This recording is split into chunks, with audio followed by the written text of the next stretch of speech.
Alhamdulillahirabbil alamin.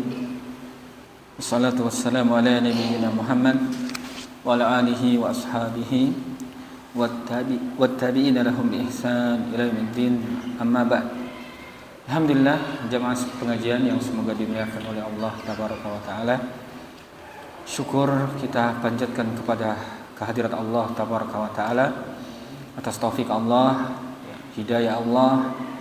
Dengannya kita kembali berkumpul ya di salah satu rumah dari rumah Allah, dan dengannya kita ya mengkaji Al-Quran,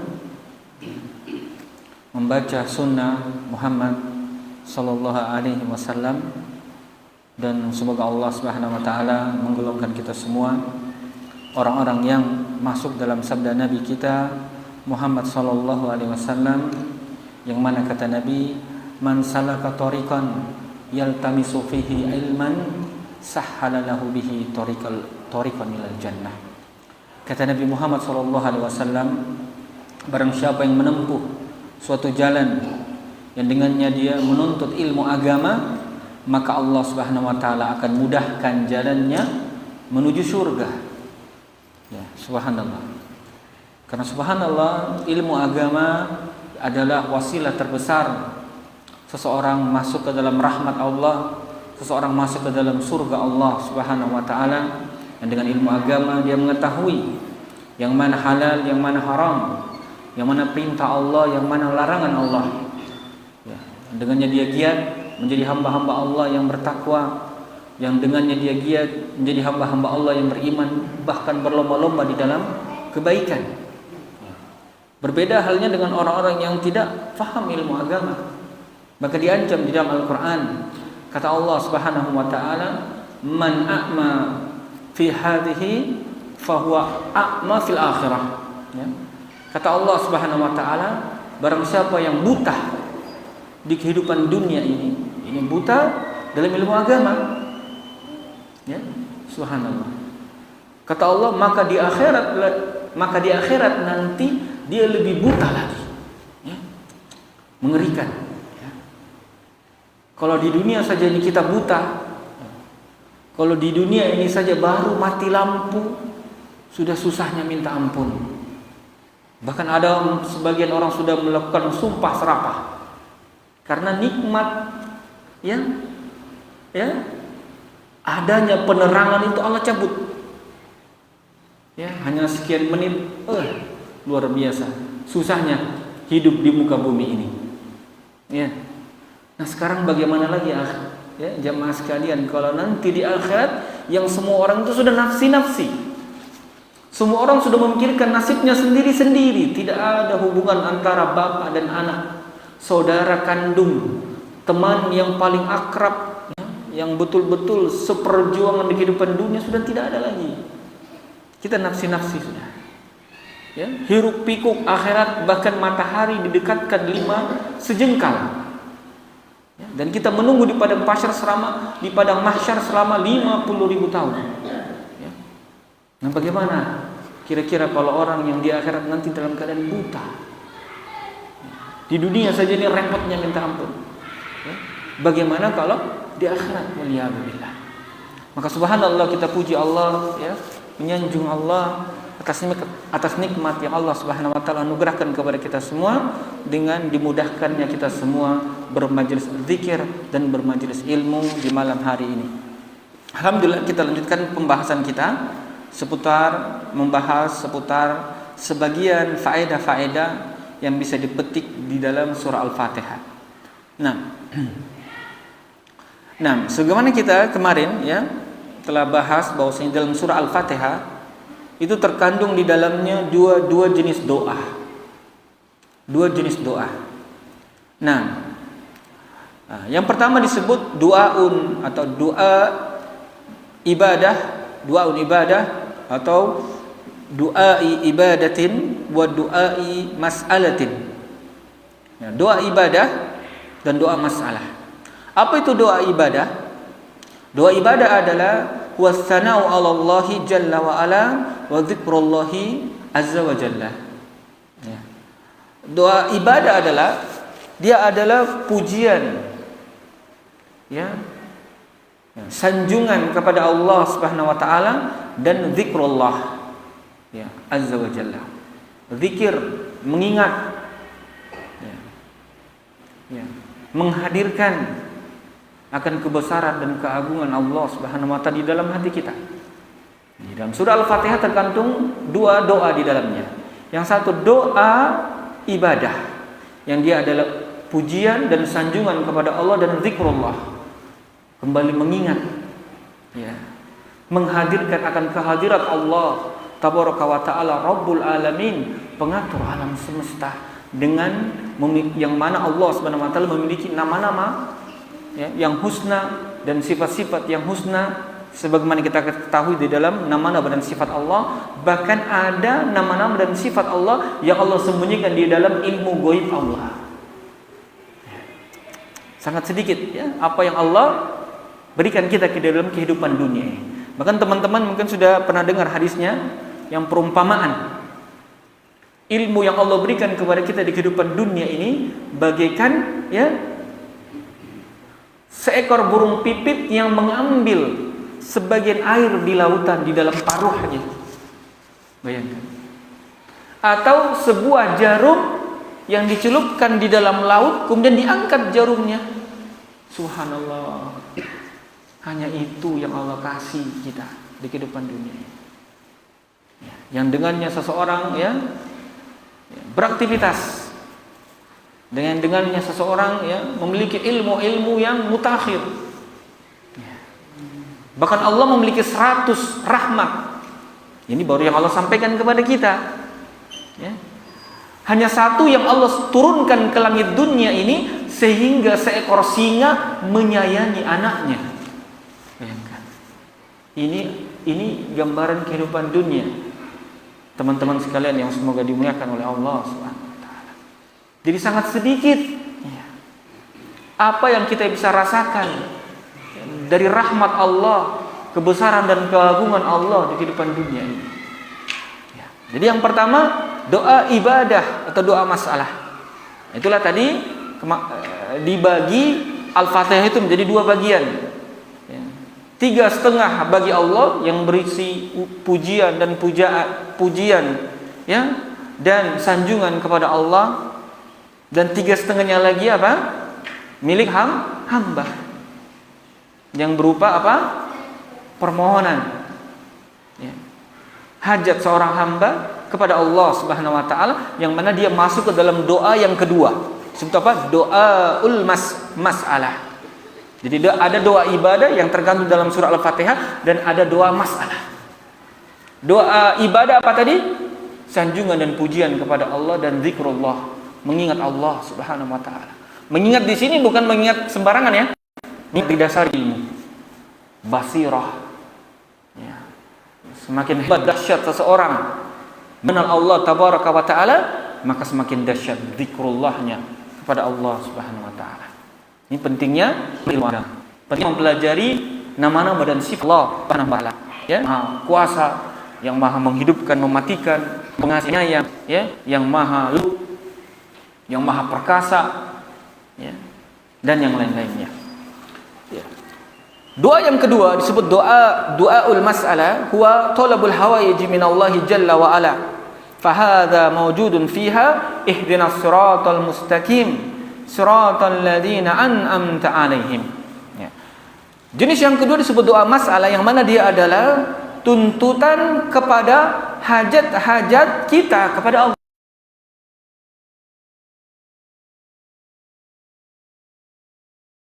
Allah. Ya. Tuntutan hajat-hajat kita kepada Allah Subhanahu wa taala. Nah,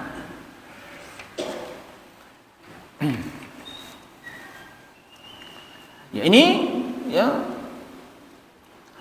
ada di dalam firman Allah atau di dalam ayat yang ke-6, ya. Nah, ayat yang ke-6 yang mana Allah Subhanahu wa taala berfirman, ya, ihdinas siratal mustaqim. Ya, berilah kami petunjuk, ya, ke jalan yang lurus, ya. Atau dimulai dari kalimat iyyaka nasta'in. Iyyaka na'budu wa iyyaka nasta'in. Nah, dari sini sampai akhir, nah itu dia. Terdapat di dalamnya doa mas'alah atau 3/4 ya bagi hamba Allah Subhanahu wa taala, bagi hamba Allah Subhanahu wa taala dalam surah Al-Fatihah ini. Yang isinya semua doa. Ya. Jadi iyyaka nasta'in, ya. Ihdinas siratal mustaqim. Ya, jadi berilah kami, hanya kepada Engkau kami memohon perlindungan. Ihdinas siratal mustaqim. Berilah kami hidayah ke jalan yang lurus, siratal ladzina an'amta alaihim, yakni jalannya orang-orang yang telah Engkau beri nikmat atas mereka. Jalannya orang-orang yang telah Engkau beri nikmat atas mereka. Kata Syekh Shalih Fauzan hafizahullah, kata beliau kulluhu ya talabun wa du'aun. Semuanya adalah tuntutan, permintaan dan doa. Ya. Doa itu dari yang rendah kepada yang lebih tinggi. Itu doa namanya. Ya. Walidzalika istahabbu abdu ya al-faraq min qiraatiha ayyakula amin. Oleh karena itu disunnahkan ya, setelah kita membaca surah Al-Fatihah ya, kita mengucapkan apa? Amin. Apa artinya amin? Allahumma istajib. Allahumma istajib. Ya Allah, kabulkanlah. Ya Allah, kabulkanlah. Kenapa? Karena di tiga setengah di akhir itu tadi yang dimulai dari iyyaka nasta'in itu sudah isinya doa kepada Allah Subhanahu wa taala. Subhanallah, doa kepada Allah Subhanahu wa taala, dan kandungan doanya luar biasa. Ya, kandungan doanya luar biasa. Nah, kenapa dikatakan luar biasa? Ya, karena siratal ladzina an'amta alaihim, ya, jalan yang Engkau telah beri nikmat atas mereka. Siapa itu? Yang diinginkan orang-orang yang telah Engkau beri nikmat atas mereka. Siapa? Ya ini ya, para nabi, wasiddiqin, wasyuhada, wassalihin. Para nabi, as-siddiq, orang-orang yang jujur terhadap agama Allah, orang-orang yang ikhlas di dalam menerima, menjalankan, mengamalkan syariat Allah Subhanahu wa taala. Bayangkan, derajat setelah para nabi adalah siddiq. Ya, derajatnya Abu Bakar As-Siddiq, ya, manusia dari kalangan umat Muhammad sallallahu alaihi wasallam yang paling mulia. Siapa itu? Abu Bakar As-Siddiq.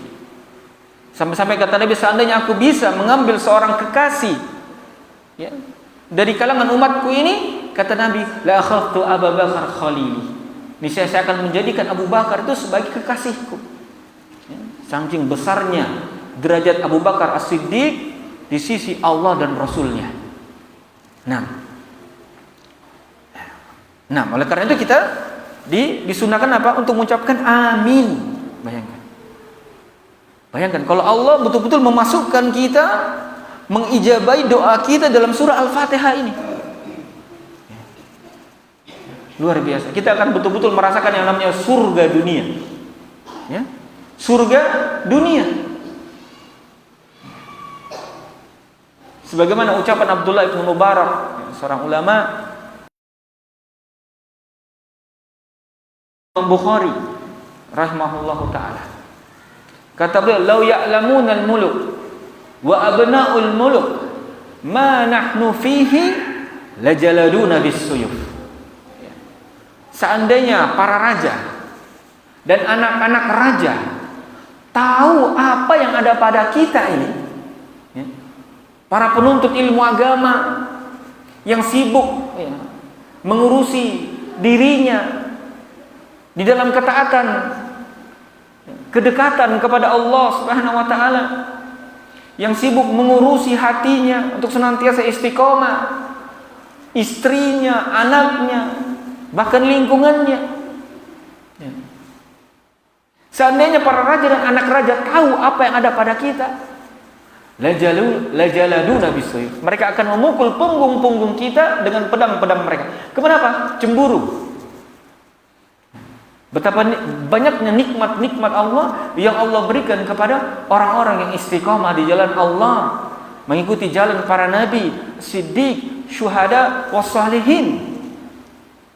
Dan itu semua itu jamaah sekalian tidak akan bisa diperoleh kecuali dengan ilmu agama. Makanya kata Nabi, "May yuridillahu bi khairin yafaqihu fid din." Barang siapa yang Allah inginkan ilmu agama, Allah inginkan dia kebaikan, Allah fahamkan dia ilmu agama. Yarfa'ullahu alladzina amanu minkum walladzina utul ilma darajat. Allah akan mengangkat orang-orang yang beriman dan orang-orang yang diberi ilmu agama beberapa derajat. Ilmu agama, iman dan ilmu agama. Mari kita sudah bahas. Kata Allah, alladzina amanu wa lam yalbithu imanahum bidzulmin ulaika lahumul amn wa hum muhtadun. Orang-orang yang beriman dan tidak mencampur adukkan keimanan mereka dengan kezaliman, kata Allah, ulaika lahumul amn, bagi mereka keamanan, wa hum muhtadun, dan bagi mereka petunjuk. Siapa itu? Orang yang beriman, yang tidak mencampur adukkan keimanan mereka dengan kezaliman, bagi mereka keamanan. Maka kebalikannya, orang-orang yang tidak beriman dan mencampur adukkan keimanannya atau bahkan mereka jatuh dalam kezaliman yang mana puncaknya adalah kesyirikan kepada Allah, maka hakikatnya tidak ada keamanan untuk dia. Ya tidak? Apapun status derajat sosialnya, tidak ada. Tidak dijamin. Begitupun kebalikan, apapun status derajat sosialnya, kalau dia di atas keimanan dan jauh dari noda-noda kesyirikan yang mana noda-noda kezaliman yang mana puncaknya adalah kesyirikan, baginya keamanan dan hidayah, petunjuk. Kita baru rambu-rambu jalanan, ya, petunjuk-petunjuk, enaknya kita, guru kita, ahli hikmah luar biasa. Kita merasakan betapa nikmatnya kehidupan ini. Sekarang bagaimana kira-kira yang hidayah itu datang dari Allah, Rabbul Alamin, pengatur alam semesta. Maka apa lagi yang perlu dikhawatirkan? Makanya subhanallah, teman-teman yang dimuliakan oleh Allah Subhanahu wa taala, di dalam surah Al-Fatihah ini di dalamnya terkandung dua doa, doa ibadah dan doa masalah. Maka permantap sudah betul-betul, ya. Doa kita, bacaan surah Al-Fatihah kita, kekhusyuan kita, tadabbur kita di dalam bacaan surah Al-Fatihah kita. Entah kita jadi imam, entah jadi kita makmum, entah ketika kita mendengarkannya, membacanya di dalam Al-Quran. Karena besarnya pahala di dalam Al-Quran sebesar mana akal kita di dalam Al-Quran. Besar tidaknya pahala kita di dalam Al-Quran sebagaimana besar akal kita di dalam Al-Quran. Ada orang cuma membaca saja, tapi ada orang yang memahaminya. Ada orang yang hanya memahami artinya, maknanya, itu sudah keutamaan. Apalagi yang tahu kata per kata, bahkan tafsirnya, bahkan faedah-faedahnya. Nah ini, ikhwani fillah, barakallahu fikum. Nah, wa ta'minu innama yakunu ala du'a atau ala du'a. Wa suratul Fatihah du'a kulluha. Du'a ibadah wa du'a masalah. Dan takmin ini, ucapan amin ini tidaklah dia kecuali digunakan di dalam doa, kecuali karena sebuah doa. Makanya kita katakan amin, ya Allah kabulkanlah. Allahumma stajib, ya Allah kabulkanlah. Ini amin ini jamaah sekalian adalah ucapan yang paling dibenci orang-orang Yahudi pada zaman Nabi. Ya tidak? Teman-teman mungkin pernah dengar hadisnya. Ya. Jadi kalau para sahabat, para nabi dan para sahabatnya sholat, itu memang sengaja dibesarkan ini amin. Amin. Kenapa? Mereka paling tahu apa makna dari surah Al-Fatihah itu. Ya. Nah, di dalam terakhirnya ada doa perlindungan. Ihdinas siratal mustaqim, siratal ladzina an'amta 'alaihim, ghairil maghdubi 'alaihim waladdallin.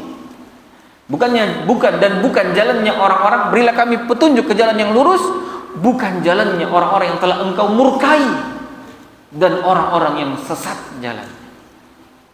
Orang murkai, orang-orang yang tahu ilmu tidak mengamalkan ilmunya, tahu halal haram dia tidak peduli. Ya. Dolin yang sesat beramal, semangat beramal tapi tanpa ilmu. Nah, jadi orang Yahudi paling benci ya Nabi dan para sahabatnya ketika membaca takmin ini atau amin ini, lafaz amin ini. Ya. Kemarin kita sudah bahas sedikit ya. Bahwasanya kemudian di sini beliau melanjutkan dan keharusan ya, dari firman Allah Subhanahu wa taala Rabbil alamin, di dalamnya ya ada penetapan rasul. Allah mengutus seorang rasul. Ya. Karena dialah Allah Subhanahu wa taala ya yang memperbaiki hamba-hambanya dan membimbing mereka, mentarbiyah mereka. Ya. Dan keharusan dari bimbingan Allah Subhanahu wa taala tadi ini, Allah mengutus seorang rasul ya, untuk memberi hidayah kepada mereka dan membimbing mereka, mendidik mereka. Ya. Kemarin juga kita sebutkan bahwasanya di antara ya, keharusan dari Rabbil alamin selain daripada penetapan kerasulan ya, Nabi kita Muhammad SAW, karena pengaturan itu harus Allah mengutus seorang rasul, dia bisa tidak. Dan di antara kelaziman dari Rabbil alamin adanya rasa cinta dan pengagungan kita kepada Allah ketika membaca ayat ini. Karena kita sudah jelaskan kenapa? Karena dia Allah yang mengatur kita. Dan konsekuensi dari pengaturan Allah, Allah harus memberikan fasilitas kepada kita. Karena Allah yang atur kita. Kemarin kita ambil sebuah buah perumpamaan kecil, anak saja.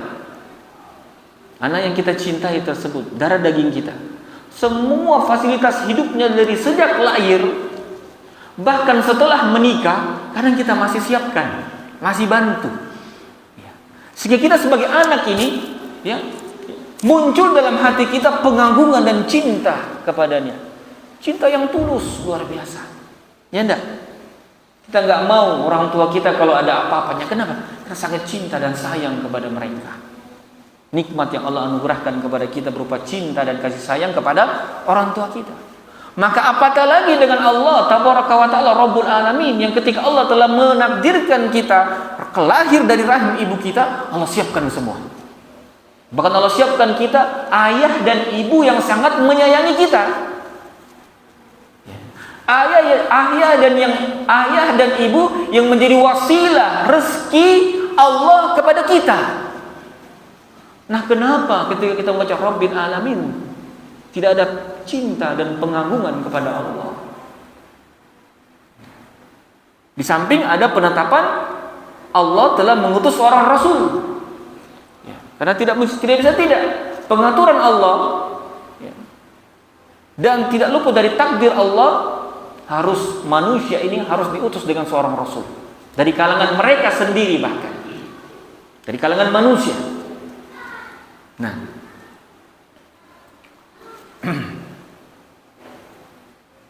dan ini juga jamaah sekalian adalah kelaziman atau keharusan dari apa? Muqtada rububiyatillah, tauhid rububiyah. Penetapan akan perbuatan-perbuatan Allah Subhanahu wa taala, mengesahkan perbuatan-perbuatan Allah, bahwasanya dialah Allah Subhanahu wa taala yang telah mengutus rasul. Dialah Allah Subhanahu wa taala yang telah menghidupkan dan mematikan. Dan kemarin kita sudah sepakat untuk tauhid rububiyah, mengesahkan perbuatan-perbuatan Allah, itu tidak ada bedanya kita dengan orang-orang kafir Quraisy. Abu Lahab, Jahal itu juga meyakini ada Allah. Tapi bedanya dia sembah Allah, dia sembah juga sesembahan selain Allah. Nah, itu parahnya perbedaan Nabi Muhammad dan para sahabatnya dengan mereka. Sehingga walaupun mereka menetapkan tauhid rububiyah, menetapkan akan mengesahkan akan perbuatan-perbuatan Allah, tapi mereka tidak digolongkan sebagai kaum muslimin. Makanya diperangi oleh Nabi. Kenapa? Karena tetap mereka menyerahkan ibadah, doa, sembelihan ya, kepada berhala-berhala mereka, kepada Lata, Uzza wal Manat. Lata ya, ini 3 berhala terbesar di tanah Arab. Latta itu kuburan orang soleh.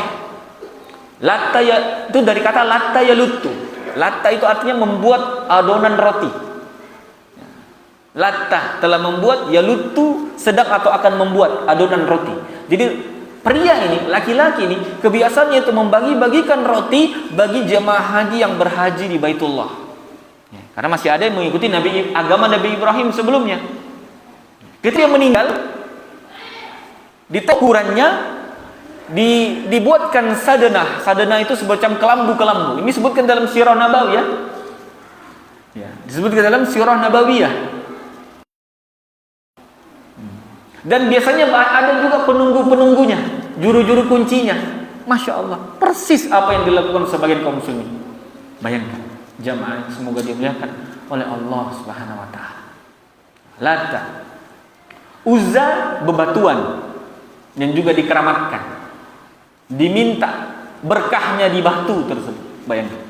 Sementara tidak ada keterangan dari Allah dan Rasulnya dalam Al-Quran dan Sunnah Muhammad SAW bahwasanya bebatuan tersebut tempat kita mencari berkah. Hak Allah yang berupa pemberian keberkahan itu mereka ya serahkan kepada makhluk Allah yang lain yang namanya batu. Ini berarti menyerahkan hak Allah kepada batu. Ini bahaya. Manat itu pepohonan yang ada jin perempuan bisa bicara dengan manusia. Nah, ini Khalid bin Walid yang disuruh ya bunuh jin perempuan itu. Teman-teman ya, bisa kembali melihat Sirah Nabawiyah seputar pembahasan tentang Lata, Uzza wal Manat. Ya. Nah, jadi ada juga keharusan dari penetapan akan rububiyah Allah. Wa min muqtada hidayah ya, dan dari keharusan akan hidayah Allah Subhanahu wa taala, ihdinas siratal mustaqim, tunjukilah kami jalan yang lurus. Tunjukilah kami jalan yang lurus.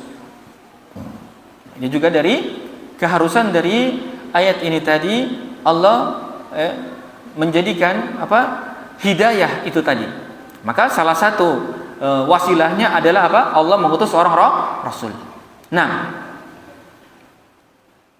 ya.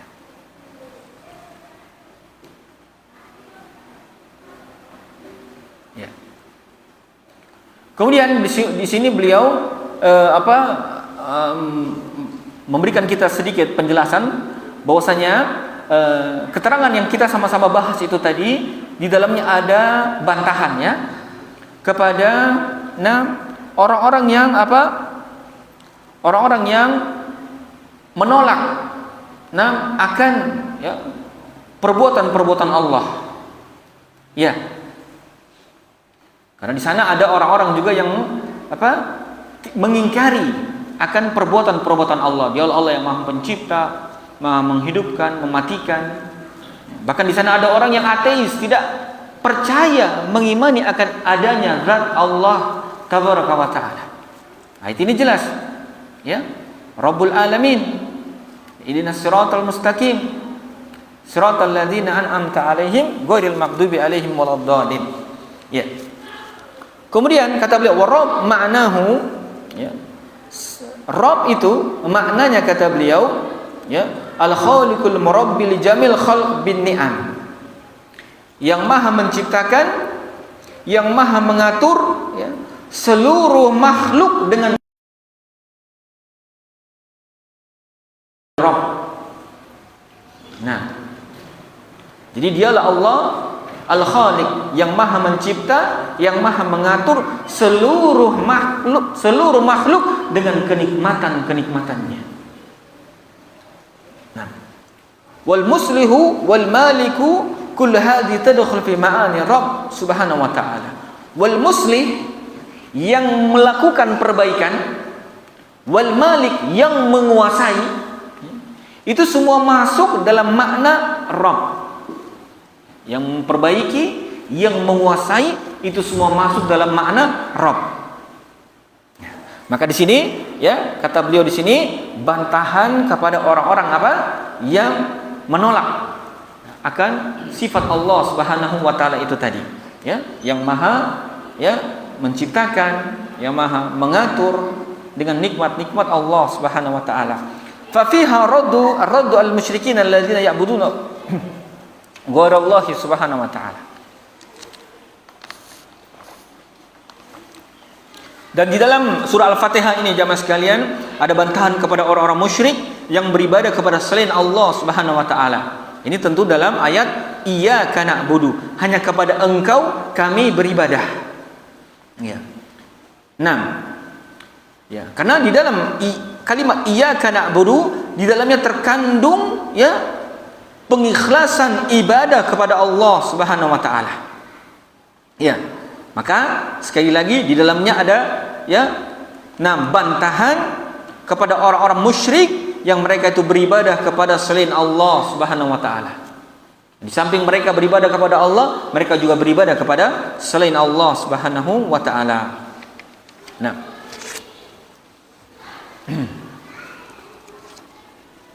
kemudian ya firman Allah Subhanahu wa taala Maliki yaumiddin, yang menguasai hari pembalasan ya. Nah, yaumuddin dia adalah yaumul hisab ya. Yaumuddin atau hari pembalasan ini itu juga dinamakan dengan yaumul hisab, hari perhitungan ya. Jadi hari pembalasan, hari kiamat ya, dinamai juga hari pembalasan dan juga dinamai dengan yaumul hisab, hari perhitungan. Ya. Li'anna dinahuna ma'nahu al-hisabu wa yaumuddin huwa yaumul qiyamah. Ya. Summiya yauma atau yaumuddin li'anna Allah yuhasibu ibadahu wa yujazihim ala a'malihim. Ya. Jadi ad-din ya. Di sini maknanya hisab, perhitungan. Ya. Jadi di antara makna hari kiamat, yaumuddin, yaumul qiyamah, yaumul hisab. Ya. Dan dinamakan hari yaumuddin dinamakan dengan yaumul hisab. Kenapa? Karena di hari tersebut, di hari kiamat tersebut Allah Subhanahu wa taala akan menghitung ya, amalan hamba-hambanya dan akan membalas amalan hamba-hambanya. Nah, itu dinamakan yaumul hisab, hari perhitungan. Kenapa? Karena di hari tersebut Allah akan menghitung dan membalas dari setiap amalan-amalan hambanya, walaupun sebesar biji dzarrah. Ya. Disebutkan di dalam kitab tafsir yang lainnya ya, makna dzarrah ini ya, dia zarrah itu jamaah sekalian adalah semut, jenis semut yang paling kecil. Jadi zarrah ini yang amalan kita akan dihisap oleh Allah Subhanahu wa taala, diperhitungkan, dihitung oleh Allah, walaupun amalan kita sebesar biji atau sebesar zarrah ya. Disebut oleh para ahli tafsir, zarrah ini di antara maknanya adalah ya sejenis semut yang paling kecil. Ya, jadi kalau kita pernah lihat ya semut, ya, kalau kita mungkin di sini yang biasa kita lihat ya ari-ari itu ya. Tapi wallahu alam di sana di bumi Allah yang mana mungkin atau mungkin di sini saja ada jenis semut yang tidak pernah kita lihat yang lebih kecil dari ari-ari. Maka sebesar itu akan dihisap oleh Allah Subhanahu wa taala dari amalan-amalan kita, entah baik atau buruk. Entah baik atau buruk. Nah. Kemudian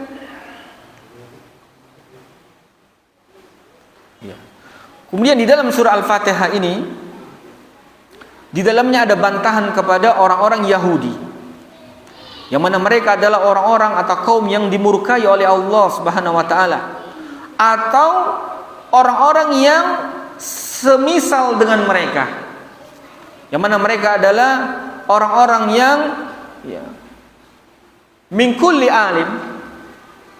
Nah, dari setiap orang yang berilmu di antara mereka, la ya'malu bi ilmihi. Ya, mereka itu tidak mengamalkan ilmunya. Jadi kalau ada orang yang berilmu dan tidak mengamalkan ilmunya, maka dia serupa dengan orang-orang Yahudi. Serupa dengan orang-orang Yahudi. Nah, Jadi ada bantahan kepada mereka. Ghairil maghdubi alaihim. Dan di dalamnya juga ada bantahan kepada orang-orang Nasara. Ya, ahlul kitab. Nah. Kenapa? Karena ya'budunallaha ala ghairi hadihi. Karena mereka adalah orang-orang yang beribadah kepada Allah, ya, dan tidak di atas petunjuk Allah Subhanahu wa taala. Ini wakil, ya, jelas. Bagikan matahari di siang bolong, ya. Nah, kemudian kata Syekh di sini wa fiha raddu ala mubtadi' ya'budullaha bi ghairi dalilin, ya, minan nasara wa ghairihim li'anna ad-dalla huwa alladhi ya'budullaha ala ghairi huda. Dan dalam surah Al-Fatihah ini ada bantahan kepada al-mubtadi', orang-orang yang melakukan perkara baru dalam agama. Jadi ada, ya, teman-teman yang semoga dimuliakan oleh Allah Subhanahu wa taala. Dalam sebuah hadis, ya. Nah, sebuah hadis yang dihasankan oleh Syekh Albani rahimahullah taala, yang mana kata Nabi Muhammad sallallahu alaihi wasallam, kata Nabi, awwalu may yughayyiru sunnati rajulun min Bani Umayyah. Yang pertama kali yang akan merubah sunnahku. Dalam masalah akidah, sunnah itu bukan lawan dari wajib, tapi sunnah itu adalah apa? Ajaran Rasulullah sallallahu alaihi wasallam. Agama yang dibawa Rasulullah sallallahu alaihi wasallam. Jadi kata Nabi, yang pertama kali merubah sunnahku, ajaranku, adalah seorang lelaki dari Bani Umayyah, anak keturunannya Umayyah. Kata para ulama, hadis ini menjadikan dalil bahwasanya agama ini akan ada yang tambah-tambah, akan ada yang rubah-rubah, padahal sudah sempurna. Bahkan Imam Syafi'i rahimahullah taala, barang siapa yang membuat perkara di dalam agama ini yang tidak pernah Nabi SAW ajarkan, perintahkan, contohkan, kata Nabi, kata Imam Syafi'i, maka dia seolah-olah telah menuduh Muhammad SAW berkhianat di dalam kerasulannya. Kenapa? Seolah amalan itu Nabi tidak ajarkan, Nabi luput mengajarkan kepada umatnya, sehingga toh ada orang yang berani membuat perkara baru dalam agama. Nah, ini pentingnya belajar. Pentingnya kita belajar sehingga tidak jatuh di dalam apa tadi? Ancaman ini tadi. Teman-teman mungkin sering dengar, ya. Bahkan dalam khutbah Jumat, khutbatul hajat, ya, kullu bid'atin dolalah wa kullu dolalatin finnar. Setiap bid'ah itu adalah sesat, dan setiap kesesatan itu di neraka. Ini hadis yang sahih dalam khutbah hajat ini, ya. Ini dari Nabi, ya, bukan dari kita. Kita cuma mengunikilkan saja apa yang Nabi katakan. Menunjukkan apa? Bahwasanya dalam hadis tadi, seorang lelaki dari Bani Umayyah ini menunjukkan apa kata para ulama, ada itu yang namanya bid'ah. Hati-hati, pentingnya ilmu agama ini. Bahkan kata Nabi, man ahdasa fi amrina hadza ma laysa minhu fa waraddun. Barang siapa yang melakukan perkara baru dalam urusan kami ini, urusan agama, yang bukan darinya, maka tertolak. Capek-capek mikir keluarkan harta tak, capek-capek mengeluarkan waktu tak, tenaga tak, pikiran tak, berkorban sana sini, ternyata tertolak. Makanya di antara ucapan para ulama, ya, nah, bersederhana di dalam sunnah itu lebih baik, ya, daripada, ya, heboh, ya, besar ternyata di atas atau di atas selain daripada sunnah. Ucapan para ulama, ya, bersederhana di atas sunnah itu lebih baik. Biasa-biasa aja, tapi ada tuntunannya, ada hadisnya dari Nabi, ada contohnya dari Nabi, kita amalkan. Itu lebih baik daripada apa? Kita melakukan sesuatu yang luar biasa hebatnya, ternyata bukan dari tuntunan Nabi kita Muhammad sallallahu alaihi wasallam. Bahkan kata Nabi, man kadzdzaba alayya muta'ammidan falyatabawwa maq'adahu minan nar. Nah, ini perlu dipertimbangkan teman-teman sekalian yang semoga dimuliakan oleh Allah Subhanahu wa taala. Karena agama itu taufikiyah, agama itu butuh dalil. Kenapa ada amalan begini? Apa dalilnya, Ustaz? Ya. Apa dalilnya? Nah, kenapa bisa ada amalan seperti ini? Kita harus jadi muslim yang cerdas. Karena dari keterangan hadis-hadis Nabi tadi, kita harus waspada sebagai muslim yang jujur mencintai Allah dan Rasulnya. In kuntum tuhibbunallaha fattabi'uni yuhibbukumullah. Kalau kalian mengaku cinta kepada Allah, maka ikutilah saya. Niscaya Allah SWT akan mencintai kalian. Ya, kata Nabi tadi, barang siapa yang berdusta atas namaku dengan sengaja, falyatabawa maq'adahu minan nar, maka dia telah menyiapkan tempatnya di dalam neraka. Nah, ini teman-teman yang semoga dimuliakan oleh Allah Subhanahu wa taala. Maka sekali lagi di dalam hadis ini atau dalam surah Al-Fatihah ini, di dalam ada bantahan kepada orang-orang yang melakukan bid'ah, yang beribadah kepada Allah tanpa dengan dalil, dari kalangan Nasrani dan yang semisalnya. Kita tahu jamaah sekalian, kitabnya sudah berubah-ubah. Ya.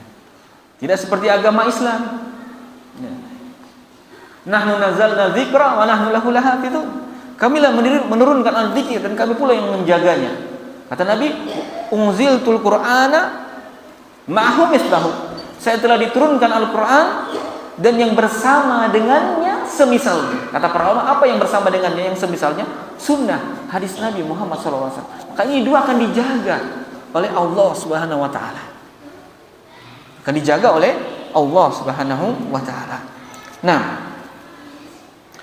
kemudian dan kesesatan itu jamaah sekalian, dia adalah peridan kepada Allah Subhanahu wa taala tanpa didasari hidayah, petunjuk dari Allah dan Rasulnya. Itu kesesatan. Nah, sekalian, lebih kurang yang dimaafkan. Apabila benar maka datang